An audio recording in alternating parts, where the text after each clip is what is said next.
ठीक है, चल स्टार्ट करते हैं हम लोग। पावर, पावर का मीनिंग जानते हैं ना? पावर का रोल जो हमारा प्रैक्टिकल लाइफ है उसमें क्या है पावर का रोल? पावर मतलब क्या होता है?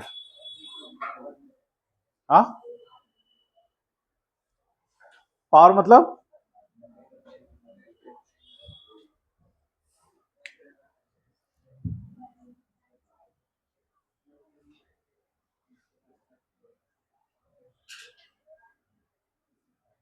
पावर कैसा क्वांटिटी है? स्केलर है या वेक्टर है या दोनों नहीं है?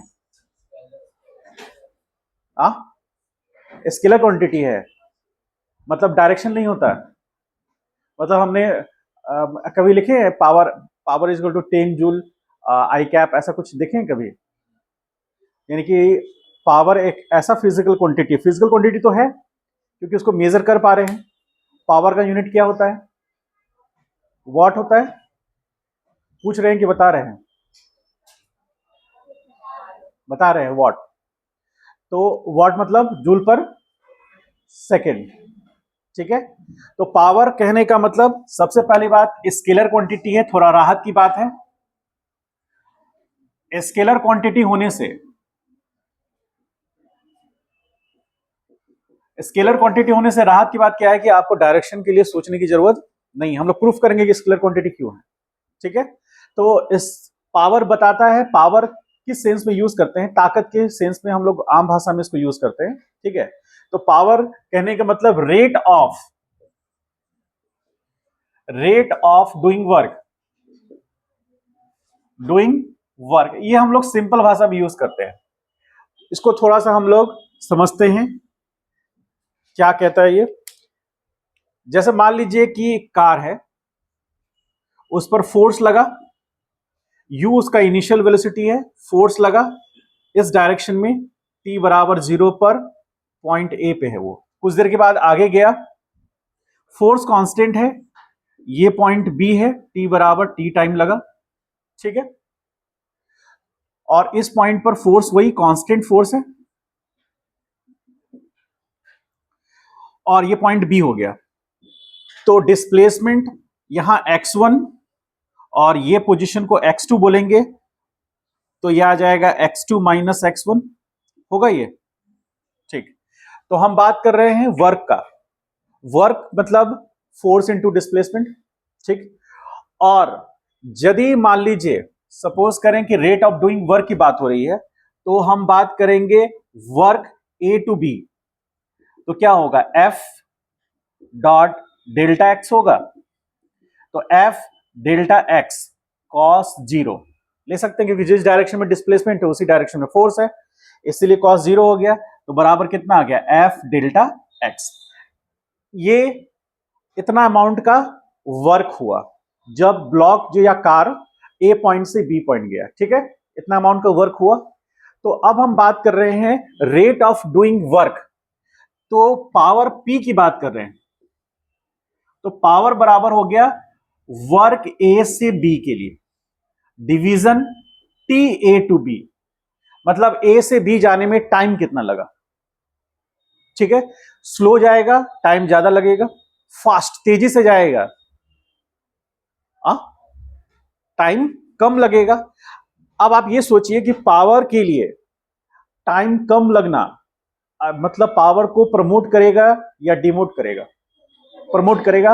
मतलब कोई ऐसा वर्क जो कि बहुत ही तेजी से हो गया, एकदम फास्ट हो गया, तो वहां पावर ज्यादा लगेगा उस वर्क को करने के लिए। और यदि कोई वर्क बहुत स्लो हो रहा है, टाइम कंज्यूम ज्यादा हो रहा है, तो उसमें ऑब्वियसली पावर कम इंगेज होगा।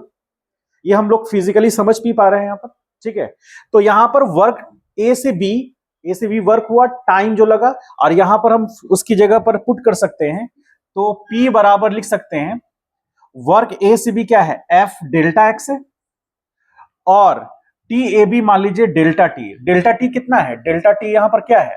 टी माइनस 0 है ना? तो टी माइनस 0, तो डेल्टा टी यहां यूज किए। अब ये जो रेशियो है, ये रेशियो को हम लोग जानते हैं, क्या कहते हैं इसको? वेलोसिटी कहते हैं। तो F into V, F into V लिख सकते हैं, और ये एवरेज होगा, इसलिए पावर भी क्या मिलेगा। मतलब यदि हमको पावर निकालना है तो यदि बॉडी पर लगने वाला फोर्स और उसके वेलोसिटी में चेंज, ठीक है, यदि हम निकाल ले, दोनों के बीच का एंगल वही है 0 डिग्री, तो हमको पावर मिल जाएगा। समझ गए। तो रेट ऑफ डूइंग वर्क मतलब force into velocity. Rate of doing work कहने का मतलब ये हो गया कि यदि कोई बॉडी एक जगह से दूसरी जगह डिस्प्लेस हुआ है और वर्क हुआ है, तो जितना अमाउंट का वर्क हुआ वो कितने टाइम में हुआ उसको हम डिवाइड कर देंगे तो हमको पावर मिल जाएगा। ठीक है। तो रेट ऑफ डूइंग वर्क है, हम लोग यहां पर निकाल के भी देखे हैं वी एवरेज के लिए। ठीक है। तो हम लोग बात करेंगे रेट, जैसा यहां हम लिखे हैं रेट ऑफ डूइंग वर्क। तो रेट जब होगा तो दो तरह का होगा। पहला होगा एवरेज रेट, इसी को हम लोग क्या बोलेंगे, पी एवरेज, मतलब average power, that is delta W upon delta T लेंगे। ठीक है। ये एवरेज रेट होगा और यूनिट क्या बनेगा पावर का, इसका यूनिट हो गया जूल और इसका यूनिट सेकेंड। तो जूल पर सेकेंड, और इसी को कंबाइंडली हम लोग क्या बोलते हैं, वाट। ठीक है। ऐसा यूनिट हम लोग जैसे केजी मीटर पर सेकेंड स्क्वायर को क्या बोलते हैं,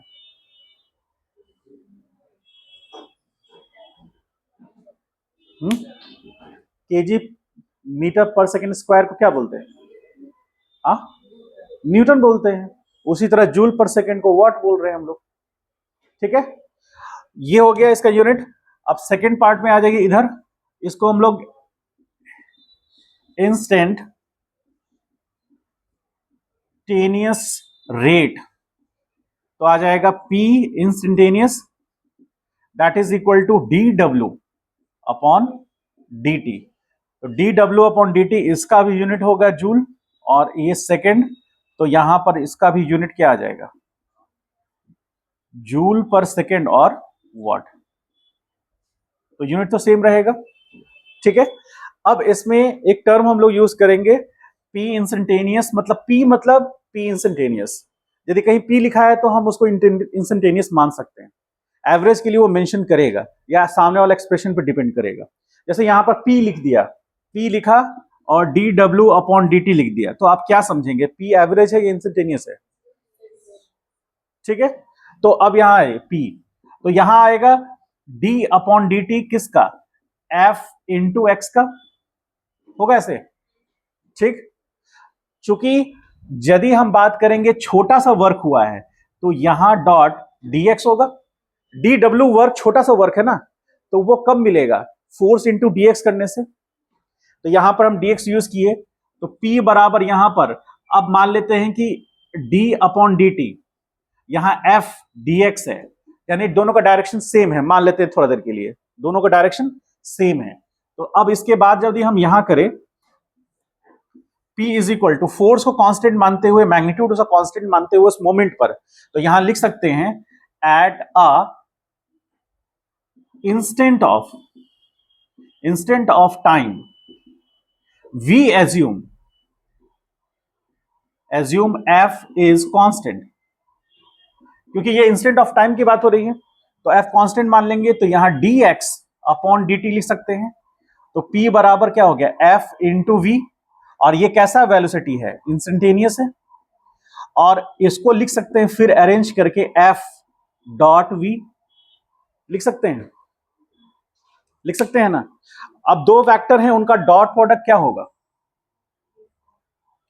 दो वेक्टर जिनका डॉट प्रोडक्ट क्या होगा, स्केलर देगा, इसलिए पावर क्या होगा, स्केलर क्वांटिटी होगा। जैसे वर्क भी स्केलर है, वर्क फोर्स इंटू डिस्प्लेसमेंट पे डिपेंड करेगा, पावर फोर्स इंटू वेलोसिटी पे डिपेंड करेगा।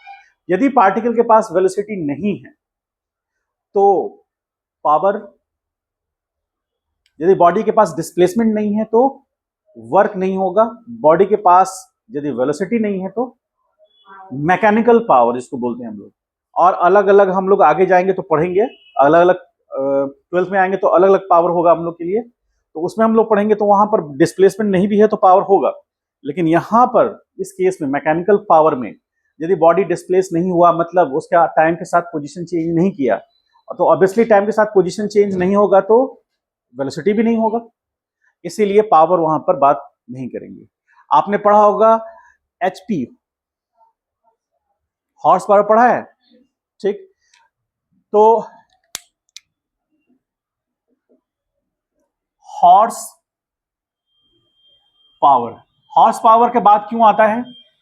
क्योंकि आज से कई साल पहले, लगभग 300 250 साल पहले, उस समय हम लोग को उतना, हमारे पास कोई बेसिक पैरामीटर नहीं था, तो हॉर्स बहुत ज्यादा यूज होता था, घोड़ा बहुत ज्यादा यूज होता था, और घोड़ा से ही हम लोग काठ गाड़ी बना लेते थे, उसी से सारा सामान खींचते थे मील बनाकर।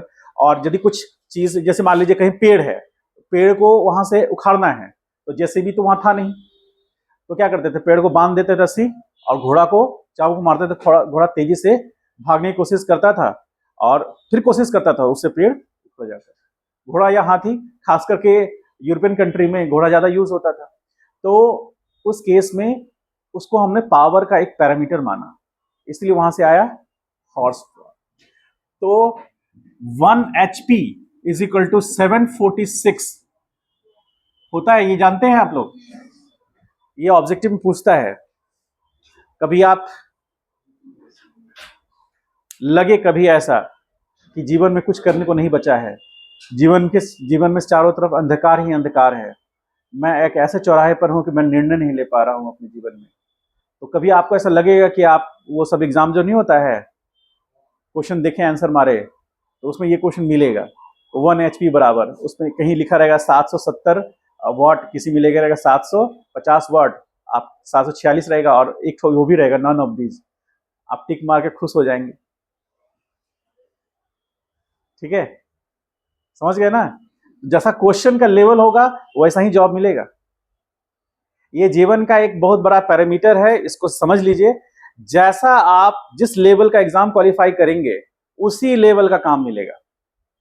ठीक है, ये एकदम उसी के प्रोपोर्शनल है, इसमें सोचने की जरूरत नहीं है, ये मेरा तय किया हुआ नहीं है, हाँ हमने सब लोगों ने ऑब्जर्व किया है। ठीक है, समझ गए ना? यदि आप चाहते हैं कि टफ क्वेश्चन सॉल्व करें तो उस क्वेश्चन को सॉल्व करने के बाद जो एग्जाम क्वालिफाई करेंगे आप, तो वो आपको उतना ही रेप्यूटेड जॉब मिलेगा। चाहेंगे एकदम आसान क्वेश्चन हो और रेप्यूटेड जॉब हो, तो ये आज तक हुआ ही नहीं, हुआ है आज तक। तो इसलिए कोई आदत बनाइए कि टफ क्वेश्चन को सॉल्व करें, इस मृग तृष्णा में ना फंसे। ठीक है, चलिए इसको राइट डाउन कीजिए, कंप्लीट कीजिए, और डाउट है तो पूछिए। आज क्लासरूम थोड़ा महक रहा है किसी तरह से।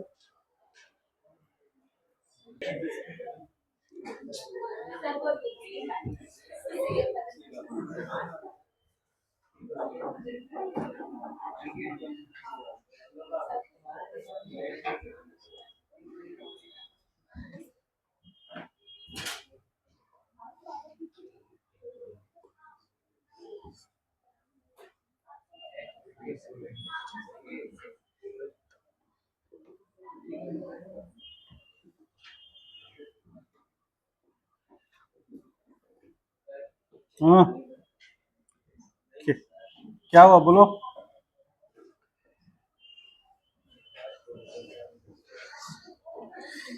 क्वेश्चन है एक, देखिए क्वेश्चन छोटा सा हम लोग देखते हैं। If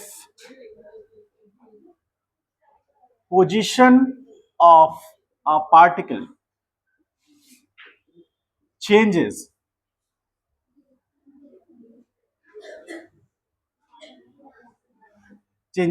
x is equal to 2t square plus 1। ठीक है, f दिया हुआ है, that is f is equal to 20 newton. Find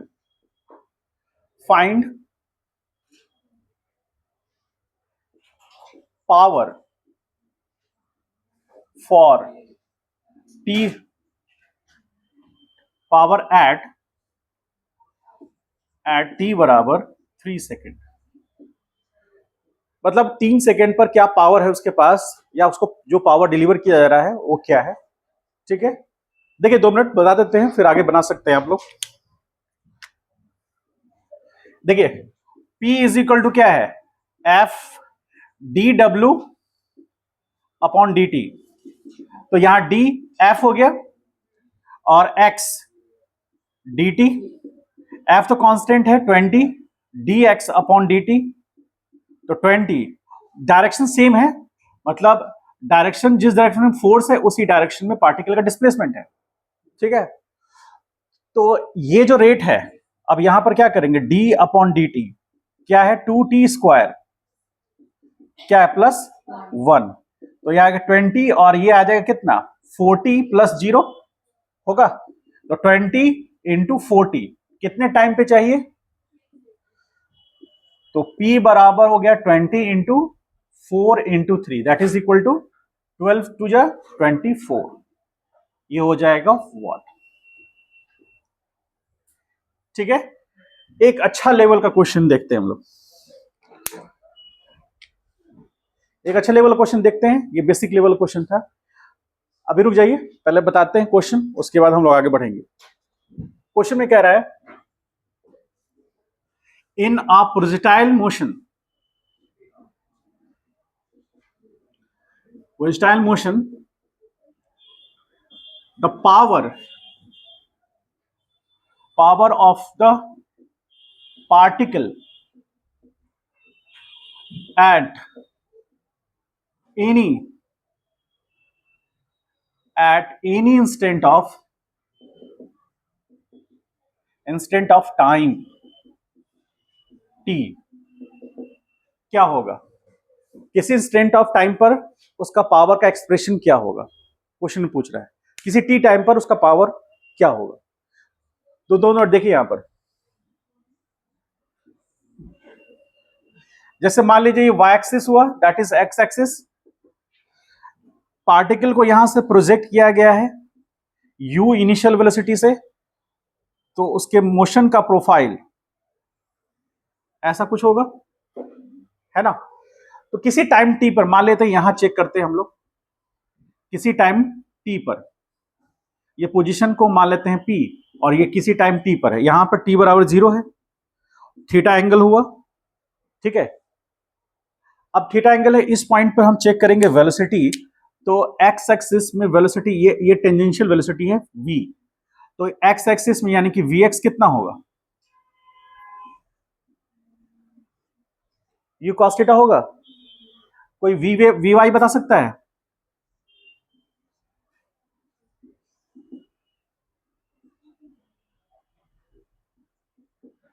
ऐसा होगा क्या, होगा। तो vy यानी कि हम ऐसा लिख सकते हैं, vy इज इक्वल टू कितना, uy यानी कि u sine theta minus gt लिख सकते हैं ना। और vx तो हमें पता है u cos थीटा। ठीक, तो हम v किसी इंस्टेंट ऑफ टाइम पर, v हमको किसी इंस्टेंट ऑफ टाइम पे लेना है, तो v क्या हो जाएगा, u cos थीटा आई कैप और प्लस क्या हो जाएगा, u sine theta minus gt क्या होगा, j कैप लिख सकते हैं ऐसे। बोलिए, किसी इंस्टेंट ऑफ टाइम पर पार्टिकल का वेलोसिटी का एक्सप्रेशन ये हो सकता है, हो सकता है ना। ठीक है, अब हम बात करेंगे उस पार्टिकल का, मान लीजिए मास m है, तो उस पे लगने वाला जो फोर्स है, तो इस पॉइंट पर पार्टिकल के पास कितना फोर्स होगा, पार्टिकल पे लगने वाला फोर्स क्या क्या होगा। एक डाउनवर्ड डायरेक्शन में mg होगा, और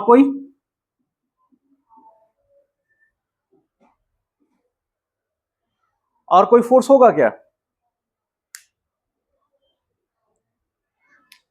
सरफेस पे तो है नहीं, तो फ्रिक्शन तो लगेगा ही नहीं।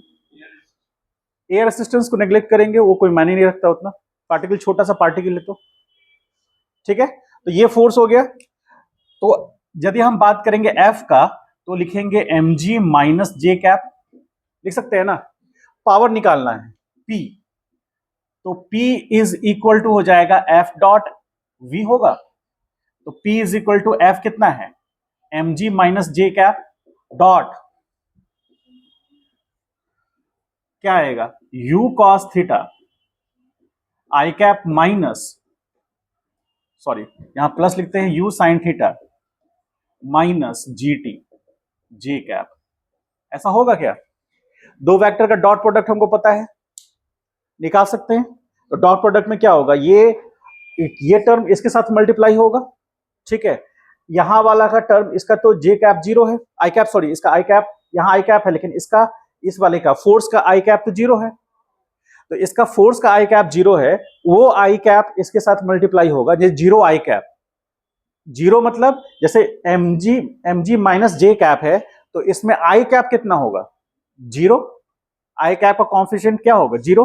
तो उस जीरो को यदि हम इसके आई कैप के साथ मल्टीप्लाई करेंगे तो जीरो आ जाएगा। तो जो भी टर्म निकलेगा वो सिर्फ जे कैप के टर्म में निकलेगा। तो ये हो गया माइनस में, और ये वाला पूरा टर्म होगा, उससे जो रिजल्ट आएगा वो होगा। तो यहां पर रिजल्ट क्या आएगा, देखिए आप,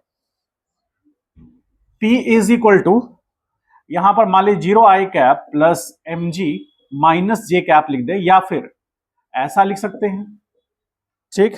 और इनटू में u cos theta i cap, और यहां पर लिखना चाहें तो प्लस u साइन थीटा जे कैप माइनस जी टी जे कैप, ऐसा लिख सकते हैं। अब आई कैप वाले को तो यहां जीरो आ गया, अब इसको इससे ये पूरे के पूरे टर्म को इससे सीधे सीधे मल्टीप्लाई कर देते हैं, ज्यादा अच्छा रहेगा, ठीक है। अब इसके साथ मल्टीप्लाई कर रहे हैं तो क्या आ जाएगा, M G into U cos U sine theta minus G T, ठीक है। और ये माइनस है तो यहां क्या होगा, माइनस होगा, जे कैप, जे कैप तो रहेगा नहीं, जे कैप होगा क्या, तो minus M G into U sine theta minus G T, ये आ गया। पावर माइनस में होने का मीनिंग क्या हुआ, जिस डायरेक्शन में फोर्स लग रहा है वर्क उस डायरेक्शन में नहीं हो रहा है, ठीक है। बॉडी का मोशन देख रहे हैं, इस पॉइंट पर बॉडी का मोशन इस डायरेक्शन में है, लेकिन फोर्स इस डायरेक्शन में लग रहा है, ठीक है। तो इसलिए जो पावर मतलब कि डेवलप कौन कर रहा है, एम जी, जो वेट उसका पावर डेवलप कर रहा है वो उसके डायरेक्शन में मोशन नहीं हो रहा है, इसलिए नेगेटिव आ रहा है। और आप देखिए यदि 90 डिग्री पे होता तो जीरो हो जाता, अपवर्ड है।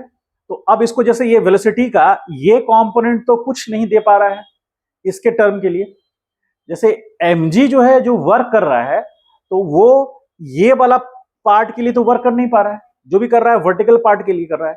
तो उस केस में हम ये समझें कि पार्टिकल पर फोर्स लग रहा है डाउनवर्ड डायरेक्शन में, लेकिन वेलोसिटी उसका हो रहा है वाई डायरेक्शन में, तो उस केस में नेगेटिव आएगा ही, क्योंकि उसका एक्स कंपोनेंट तो कुछ चेंज लाएगा ही नहीं, जो भी लाएगा वाई कंपोनेंट लाएगा। और यदि वाई कंपोनेंट नीचे होता जिस डायरेक्शन में mg था तो पावर पॉजिटिव हो जाता। समझ पाए इस बात को? दोनों को राइट डाउन कीजिए।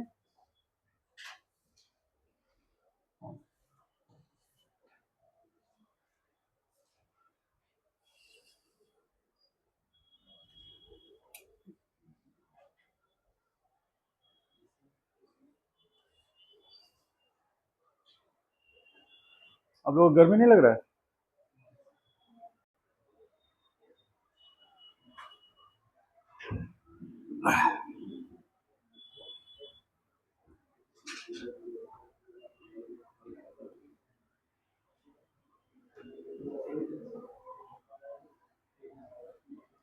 चलिए कुछ क्वेश्चंस करते हैं हम लोग।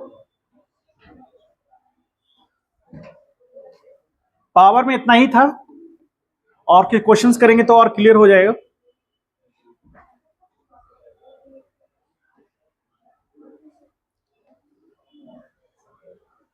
कल हम लोग स्टार्ट कर देंगे कॉलिजन।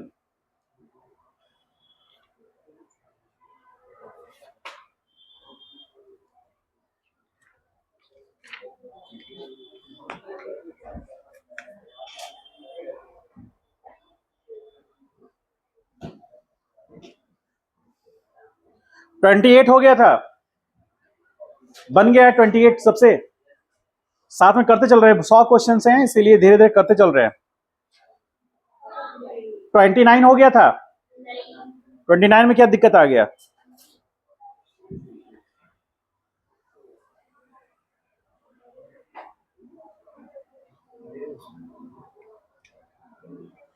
देखिए 29 क्वेश्चन क्या कह रहा है,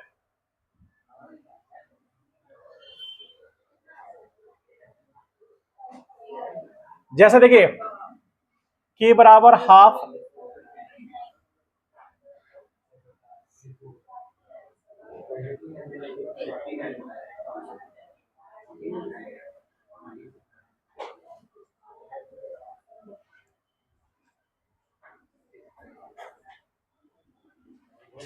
मोमेंटम पी है, ठीक है। क्वेश्चन में कह रहा है कि the momentum of body is increase by 25%, the kinetic energy is increase by about, ठीक है। अब देखिए यहां पर इसको नहीं मिलेंगे तो चलेगा, यहां से लिख चल सकते हैं हम लोग। तो के वन बराबर क्या था, 1/2m1 m into P1 square है, समझ रहे हैं। मास तो चेंज करेगा नहीं, तो इनिशियली मतलब पहला माने कि काइनेटिक एनर्जी 1 है जब मोमेंटम क्या है उसका P1 है, ठीक है। और P2 क्या है, P2 बराबर है 1 + 25% ऑफ P1 होगा, ऐसा लिखेंगे, ऐसा लिख सकते हैं 1 + 25% ऑफ P1 कितना बोल रहा है, 25% इंक्रीज कर गया। तो यहां पर देखिए थोड़ा सा यहां परसेंटेज का इशू आया इसलिए नहीं बना है, ठीक है। खासकर बायो वाले में परसेंटेज कैसे निकालेंगे, यहां पर 1 प्लस या 25/100 करेंगे ना, इंटू पी लिखेंगे, P1 लिखेंगे, मतलब एक में इतना ऐड हो गया तो P2 बना, इसीलिए कहा जा रहा है कि P2 इंक्रीज हो गया कितने से, 25% से। तो P2 is equal to 1 + 0.25 into P1 होगा, यानी कि P2 इज इक्वल टू क्या आ गया, 1.25 P1 होगा। यदि P1 का वैल्यू 1 है मान लीजिए, तो P2 कितना हो गया, 1.25, 25% इंक्रीज कर गया वो, ठीक है। तो अब हम K2 निकालेंगे, तो K2 बराबर 1/2m, मास तो वही रहेगा, यहां P2 स्क्वायर होगा ना, ठीक। तो K1/K2 करें हम लोग, रेशियो निकालना चाहें तो ये आएगा कितना, 1/2m into P1 square, division में 1/2m इंटू P2 स्क्वायर होगा, होगा। तो K1/K2 इज इक्वल टू, ये तो कट जाएगा, ठीक। P1 कितना है, तो P1 को P1 स्क्वायर लिख देते हैं, और P2 कितना है 1.25 P1 का होल स्क्वायर, ऐसे लिख सकते हैं। तो यहां पर K1/K2 बहुत सिंपलेस्ट फॉर्म में दिखा रहे हैं, P1 square by 1.25 square into P1 square, ऐसा लिख सकते हैं। ये कैंसिल आउट हो गया, तो K1/K2 इज इक्वल टू 1/1.25 का स्क्वायर क्या होगा, बोलिए, 1.56 समथिंग होगा, हाँ 6.25 आ रहा है, करके बताइए, करके बताओ,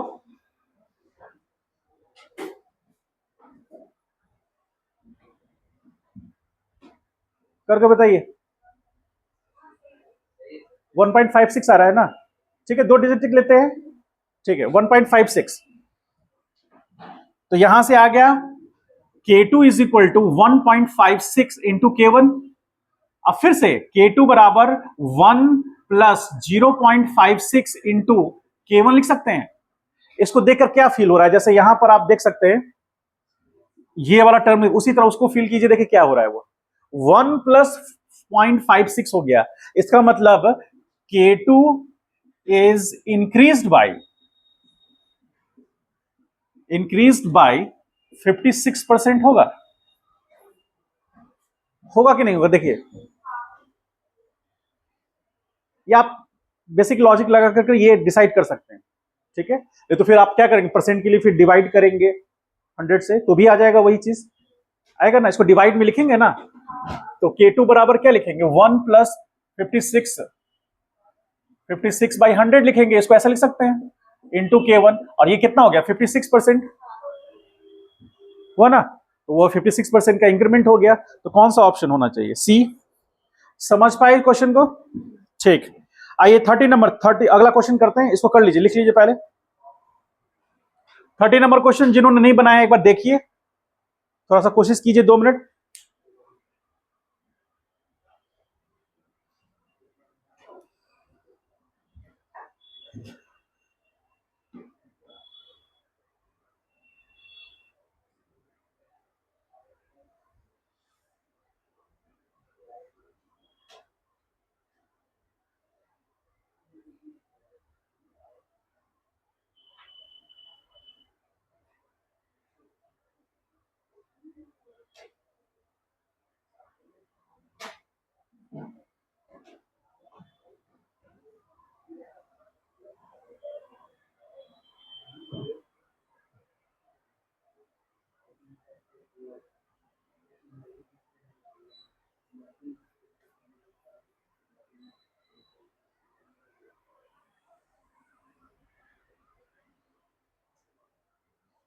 30 नंबर क्वेश्चन देखिए, थोड़ा अच्छा क्वेश्चन है।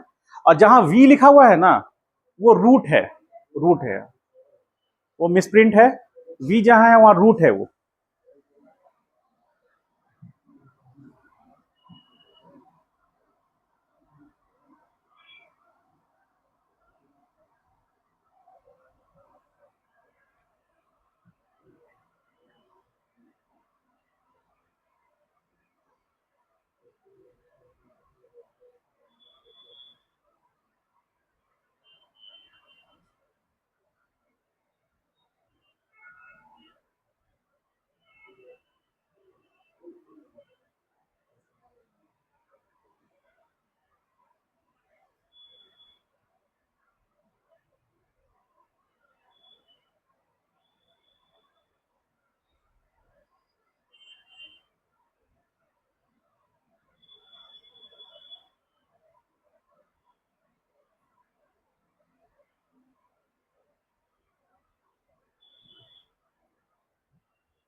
टू सेंटीमीटर थिकनेस है उसका।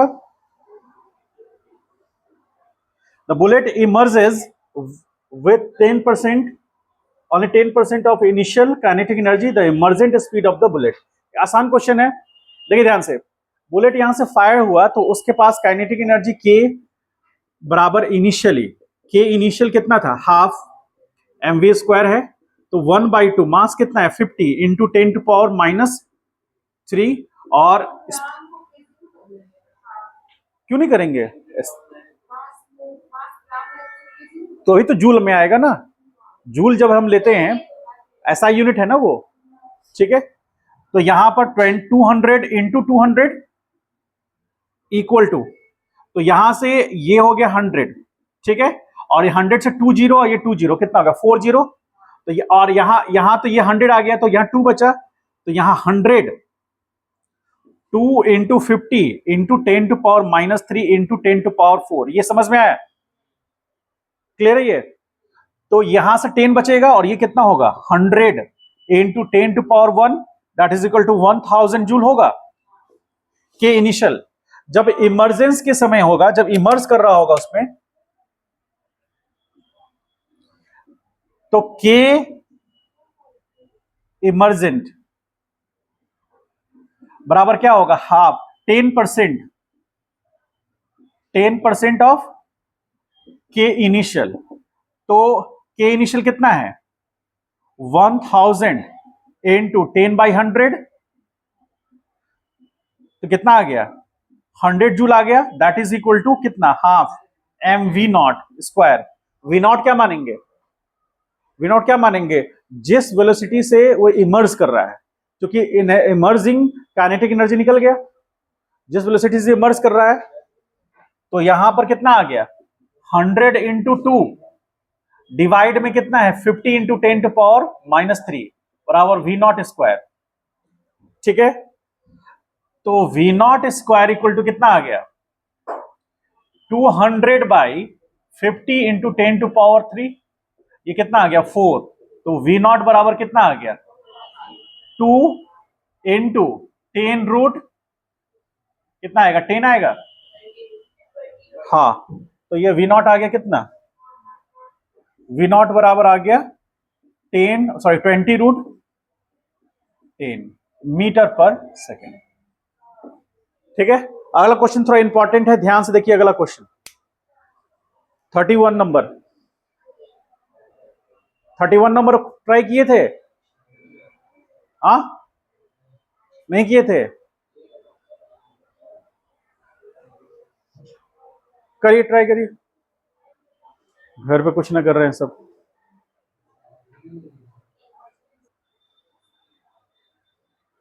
ऐसा लिख सकते हैं हम लोग, देखिए पहला क्या माने, mass of man capital M मान लिए, small M mass of boy, V हो गया speed of man, small V हो गया स्पीड ऑफ बॉय हो गया। और क्वेश्चन में पहले ही कह रहा है कि जो मैन का काइनेटिक एनर्जी है वो हाफ है किसके, बॉय के काइनेटिक एनर्जी के, और साथ ही साथ बॉय का जो मास है वो मैन के मास से हाफ है। तो जहां बॉय का मास था वहां m/2 लिख दिए, और जो ये टोटल काइनेटिक एनर्जी है बॉय का वो किसके बराबर है, उसका हाफ जो है वो काइनेटिक एनर्जी मैन के बराबर है। इस रिलेशन को निकाल ले, यहां से क्या निकल सकता है, यहां से कैपिटल वी और स्मॉल वी के बीच में रिलेशन निकल सकता है, इसको हम लोग अगला टर्म में यूज कर लेंगे। क्वेश्चन को इस तरह से पकड़ना है, यहां से हमको एक क्लू देगा, वो क्लू से हम वहां उसको ऐड कर लेंगे, और वहां से हम लोग फाइनली वी निकाल लेंगे और वी का वैल्यू पुट करेंगे। करके देखिए 2 मिनट, ये हल्का सा हिंट दिए हैं, कोशिश करिए 2 मिनट, जितना कोशिश कीजिएगा उतना क्वेश्चन सॉल्व कर पाइएगा।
सेकेंड कंडीशन में यही है ना, बॉय का तो काइनेटिक एनर्जी चेंज नहीं हुआ है, नहीं ना हुआ है, उसका तो वही है।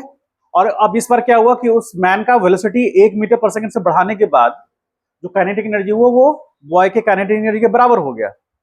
सही है, ठीक। तो यहां से हम फिर से निकाल सकते हैं रिलेशन, और दो इक्वेशंस, दो अननोन होंगे, हम रिलेट कर सकते हैं।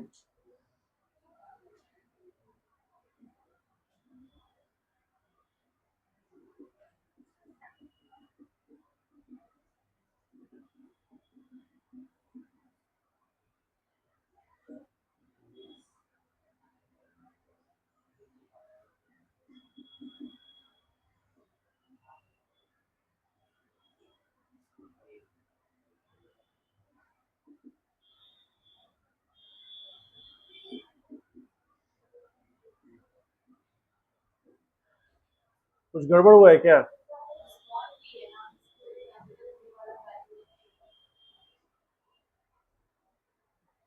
अच्छा हाँ, स्मॉल v की जगह पर कैपिटल V का वैल्यू रख देते हैं। तो 1/2 और कितना है वो 2v का स्क्वायर, ऐसा कर सकते हैं। तो v square plus 1 plus 2v is equal to ये कितना हो जाएगा 2v स्क्वायर हो जाएगा। सारे वैल्यू v में है और कैसा लग रहा है, क्वाड्रेटिक लग रहा है। तो क्वाड्रेटिक इसको इस साइड ले जाएंगे तो यहां जाएगा v square minus 2v minus 1 is equal to 0। तो v बराबर माइनस b माइनस बी यानी -2 plus minus root under B square यानी 4 -4 ए कितना है 1 और सी कितना है -1 बाई 2 इंटू ए होगा ये। तो ये v बराबर आ गया is equal to 2 plus minus root under, ये माइनस यहां प्लस हो जाएगा तो 8 आएगा बाई 2। तो v इज इक्वल टू क्या आ गया 2 प्लस माइनस 2 रूट 2 बाई 2। तो v is equal to 1 plus minus root 2 आएगा ये। और स्पीड है, नेगेटिव हो नहीं सकता, नेगेटिव कब आएगा 1 माइनस रूट टू का वैल्यू कितना होता है।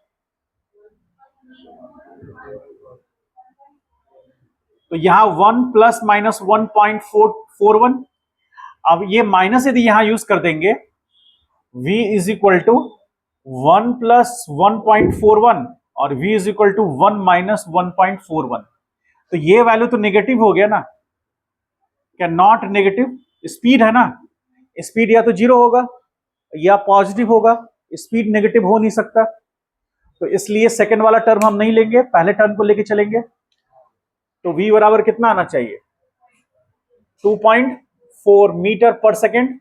तो स्मॉल v कितना होना चाहिए 4.8 मीटर पर सेकेंड। कौन सा ऑप्शन आ रहा है। क्वेश्चन समझ में आया, अप्रोच समझ में आया, वो इंपॉर्टेंट है समझना।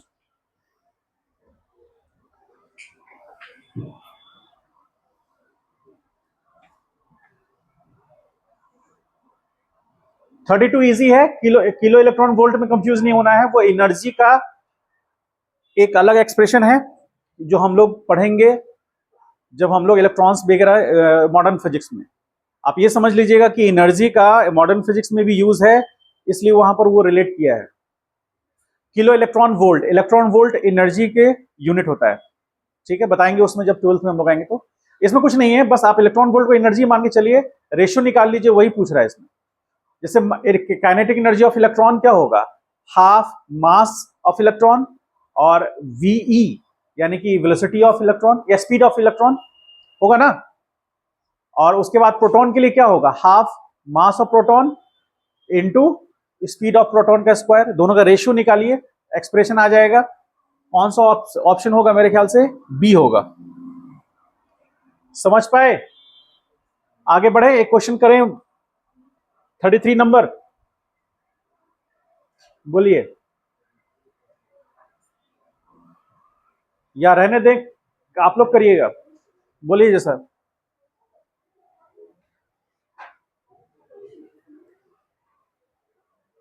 ऐसा कीजिए, आप लोग करिए।